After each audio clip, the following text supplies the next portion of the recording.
ಅದ್ ಹೇಗಾಗುತ್ತೆ ಅಂದ್ರೆ ಸರ್, ಇವಾಗ ಮನೇಲಿ ತಂದೆನೇ ಆಗಿರ್ಬೋದು, ತಾಯಿನೇ ಆಗಿರ್ಬೋದು, ಯಾರೋ ಫ್ಯಾಮಿಲಿಲಿ ಒಟ್ನಲ್ಲಿ ಯಾರೋ ಒಬ್ರು ಇಂಡಸ್ಟ್ರಿನಲ್ಲಿ ಈ ಆಕ್ಟಿಂಗ್ ಅಲ್ಲಿ ತೊಡಗಿಸ್ಕೊಂಡಾಗ, ಅವ್ರ ಫ್ಯಾಮಿಲಿಯಿಂದ ಮಕ್ಳಾಗಿರ್ಬೋದು, ಈ ತರ ಬಂದಾಗ ಅವರಲ್ಲೂ ಕೂಡ ಸ್ವಲ್ಪ ನಾವು ಪರ್ಫಾರ್ಮೆನ್ಸ್ ಆಗಿರ್ಬೋದು, ಏನೋ ಒಂದು ವೀಕ್ ಅಂತ ಅನ್ಸುತ್ತೆ.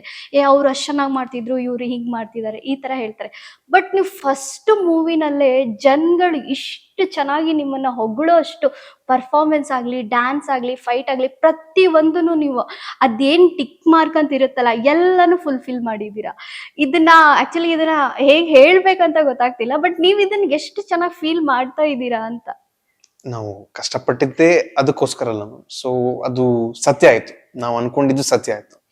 ನಮ್ಮ ಎಫರ್ಟ್ಸ್ ಜನಗಳು 100% ರೆಕಗ್ನೈಸ್ ಮಾಡಿ ಪ್ರೇಕ್ಷಕ ದೇವ್ರ ಆಶೀರ್ವಾದ ಮಾಡ್ತಾರೆ ಅನ್ನೋದು ಸತ್ಯ ಆಯ್ತು. ಸೊ ಅದು ಖುಷಿ ಕೊಡುತ್ತೆ. ಬಟ್ ಎಫರ್ಟ್ಸ್ ಇತ್ತು, ಪ್ರತಿಯೊಂದರ ಹಿಂದೆ ಎಫರ್ಟ್ ಇತ್ತು. ನಟನೆ ಆಗಿರ್ಬೋದು, ನೃತ್ಯ ಆಗಿರ್ಬೋದು, ಫೈಟ್, ಸ್ಟಂಟ್, ಎಲ್ಲದ್ರ ಹಿಂದೆ ಎಫರ್ಟ್ ಇತ್ತು. ಇವಾಗ ಸಿನಿಮಾದಲ್ಲಿ ನೀವು ಕಿರೀಟಿ ಅವ್ರನ್ನ ಇಂಟ್ರೊಡ್ಯೂಸ್ ಮಾಡೋದ್ರಲ್ಲಿ ಎಲ್ಲೋ ಒಂದ್ ಕಡೆ ನಾಯಕಿಗೆ ಸ್ವಲ್ಪ ಸ್ಪೇಸ್ ಕಡಿಮೆ ಆಯ್ತಾ ಅಂತ ಸಿನಿಮಾ ನೋಡಿದಾಗ?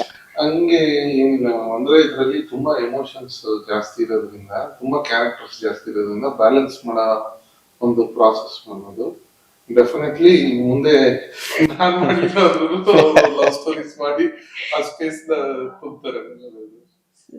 ಹೇಗಿತ್ತು ಸರ್ ನಿಮ್ಮಿಬ್ಬರ ಕಾಂಬಿನೇಷನ್ ಸಿನಿಮಾ? ಶ್ರೀಲಾ ಅವ್ರದ್ದು ಇಲ್ಲ, ತುಂಬಾ ಖುಷಿ ಮ್ಯಾಮ್. ಆನ್ ಸ್ಕ್ರೀನ್ ಆಗಿರ್ಬೋದು, ಆಫ್ ಸ್ಕ್ರೀನ್ ಅಲ್ಲಿ ಫ್ರೆಂಡ್ಸ್ ಮ್ಯಾಮ್. ಆಕ್ಚುಲಿ ನಾವು ಆಲ್ಮೋಸ್ಟ್ ಚಿಕ್ಕ ವಯಸ್ಸಿಂದಲೂ ಫ್ರೆಂಡ್ಸ್. ನಾನು ಕಾಲೇಜಲ್ಲಿ ಇದ್ದಾಗ ತುಂಬಾ ಪರಿಚಯಸ್ಥರು, ಅವರು ಅವ್ರ ತಾಯಿ ಆಗಿರ್ಬೋದು.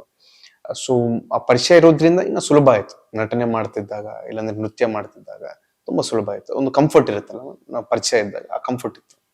ಸರ್, ಇವಾಗ ಶ್ರೀಲೀಲಾ ಅವ್ರ ಬಗ್ಗೆ ಹೇಳ್ಬೇಕಾದ್ರೆ, ಇವಾಗ ಪ್ರೆಸೆಂಟ್ ಸಿಚುವೇಶನ್ ನೋಡಿದ್ರೆ ಅವ್ರು ಸಿಕ್ಕಾಪಟ್ಟೆ ಬಿಸಿ, ಇವಾಗ ನಮ್ಗೆಲ್ ಕೈ ಸಿಗ್ತಾರೆ, ಈ ತರ ಇಂಡಸ್ಟ್ರಿನಲ್ಲಿ ಟಾಕ್ ಆಗಿರೋದ್ರಿಂದ.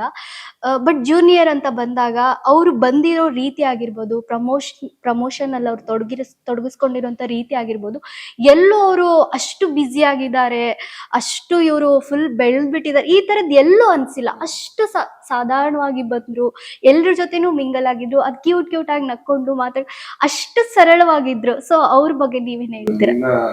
ಎನರ್ಜಿ, ಅವ್ರ ಎನರ್ಜಿ, ಪಾಸಿಟಿವಿಟಿ ಸೆಟ್ ಅಲ್ಲಿ ಎಲ್ರೂನು ಚಾರ್ಜ್ ಅಪ್ ಮಾಡಿ ಅವರು ಶೀಸ್ ಆಲ್ವೇಸ್ ಲೈಕ್ ದಟ್. ಆಮೇಲೆ ಶಿ ವೆರಿ ಪ್ರೊಫೆಷನಲ್ ಆ ವಿಷಯದಲ್ಲೆಲ್ಲ ತುಂಬಾ ಸಪೋರ್ಟ್ ಮಾಡಿ. ನೆಕ್ಸ್ಟ್ ಮತ್ತೆ ನಡೀತಾ ಇದೆಯಾ ಸ್ಕ್ರಿಪ್ಟ್ ಅವ್ರಿಗೋಸ್ಕರ ಏನಾದ್ರು? ಇದು ಆದ್ಮೇಲೆ 10 ದಿನ ಸಿಂಕಿಂಗ್ ಆದ್ಮೇಲೆ ನೆಕ್ಸ್ಟ್ ಸ್ಟಾರ್ಟ್ ಮಾಡ್ಬೇಕು. ಇವಾಗ ಎಷ್ಟು ಸ್ಕ್ರಿಪ್ಟ್ ಕೇಳ್ತಿದ್ದೀರಾ ಆಗಿದ್ರೆ ನೀವು? ಇವಾಗ ನೆಕ್ಸ್ಟ್ ಎಷ್ಟು ಸ್ಕ್ರಿಪ್ಟ್ ಕೇಳ್ತಾ ಇದ್ದೀರಾ? ನಾನು ಪ್ರಸ್ತುತ ಇನ್ನೂ ಏನು ಇಲ್ಲ, ಇದೆಲ್ಲ ಮುಗಿದ ನಂತರ ಒಂದು ನಿರ್ಧಾರ ತಗೊಂಡು. ಎಷ್ಟು ಸ್ಪಷ್ಟವಾಗಿ ಕನ್ನಡ ಆಗಿರ್ಬೋದು, ಈ ಕೆಲವೊಂದು ವರ್ಡ್ಸ್ ಗಳು ನಮ್ಗೆ ಹೇಳಕ್ಕೇನೆ ಸ್ವಲ್ಪ ಕಷ್ಟ ಆಗುತ್ತೆ.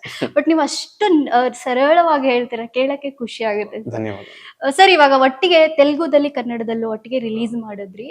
ಇವಾಗ ಆಲ್ಮೋಸ್ಟ್ ತೆಲುಗುಗೆ ರಿಲೀಸ್ ಆಗ್ಬೇಕಿತ್ತು, ಕನ್ನಡದಲ್ಲಿ ಮಾಡಿದ್ರು, ಈ ತರದ್ದು ಒಂದು ಟಾಕ್ಸ್ ಇದೆ. ಇನ್ನೊಂದು ಮತ್ತೆ ಎರಡೂ ಕಡೆನೂ ಕೂಡ ಅದ್ಭುತವಾಗಿ ರೆಸ್ಪಾನ್ಸ್ ಬರ್ತಾ ಇದೆ. ಇಲ್ಲಿ ಕನ್ನಡದಲ್ಲಿ ಸ್ವಲ್ಪ ಜಾಸ್ತಿ, ತೆಲುಗುದಲ್ಲಿ ಕಡಿಮೆ, ಈ ತರ ಇಲ್ಲ, ಎರಡೂ ಕಡೆ ಈಕ್ವಲ್ ಆಗಿ ಸಿಗ್ತಾ ಇದೆ. ಈ ವಿಷಯದ ಬಗ್ಗೆ ಇದು 110% ಕನ್ನಡ ಸಿನಿಮಾ. ಎಲ್ಲ ನಮ್ಮ ಆರ್ಟಿಸ್ಟ್ಗಳು, ನಮ್ಮ ಬೇರೆ ಆರ್ಟಿಸ್ಟ್ಗಳು ಇದ್ರು ಅವ್ರು ನಮ್ಮ ಭಾಷೆ ಮೇಲಿರೋ ಒಂದು ಪ್ರೀತಿ, ಗೌರವನ ಎತ್ತಿಡಬೇಕು ಅಂತ ಹೇಳ್ಬಿಟ್ಟು ಅವರೇನೆ ಬಂದು, ಅವರು for example Rao Ramesh sir, ಅವರು ತೆಲುಗುಲಿ ಅರ್ಧ ಗಂಟೆ 1 hour ಡಬ್ಬಿಂಗ್ ಮಾಡಿದ್ರು, ಇದಕ್ಕೆ 5 ದಿನ ಮಾಡಿದ್ರು. ಬಟ್ ಭಾಷೆ ಮೇಲೆ ಪ್ರೀತಿ, ಅದಕ್ಕೆ ಕೊಡ್ಬೇಕಾದ್ರೆ ಗೌರವ ಕೊಡ್ಬೇಕು ಅಂತ ಹೇಳಿ ಅವ್ರು ಕಲ್ತಿ ಒಂದೊಂದು ಲೈನ್ ಅವರು ಡಬ್ ಮಾಡಿ ಇವತ್ತು ಔಟ್ಪುಟ್ ಕೊಟ್ಟಿದ್ದಾರೆ. ಸೊ ಇದು 110% ಕಾಣಿಸ್ತಿದೆ. ಆಮೇಲೆ ಎಮೋಷನ್ಸ್ಗೆ ಲ್ಯಾಂಗ್ವೇಜ್ ಬ್ಯಾರಿಯರ್ ಮತ್ತೆ ರೀಜನ್ ಬ್ಯಾರಿಯರ್ ಇರಲ್ಲ, ನಮ್ಮ ಮನೇಲಿ ನಡೆಯೋ ಕಥೆ ಆಗಿರೋದ್ರಿಂದ ಸೊ ಎಲ್ಲ ಕಡೆ ಕನೆಕ್ಟ್ ಆಗ್ತಾರೆ ಮ್ಯಾಮ್. ಅದಕ್ಕೆ ಇವಾಗ 2 ಸ್ಟೇಟ್ಸ್ ಅಲ್ಲಿ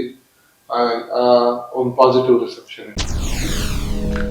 SS ಟಿವಿ, ಸಿನಿಮಾ ಜಗತ್ತಿನ ಕ್ಷಣ ಕ್ಷಣದ ಸುದ್ದಿಯೊಂದಿಗೆ.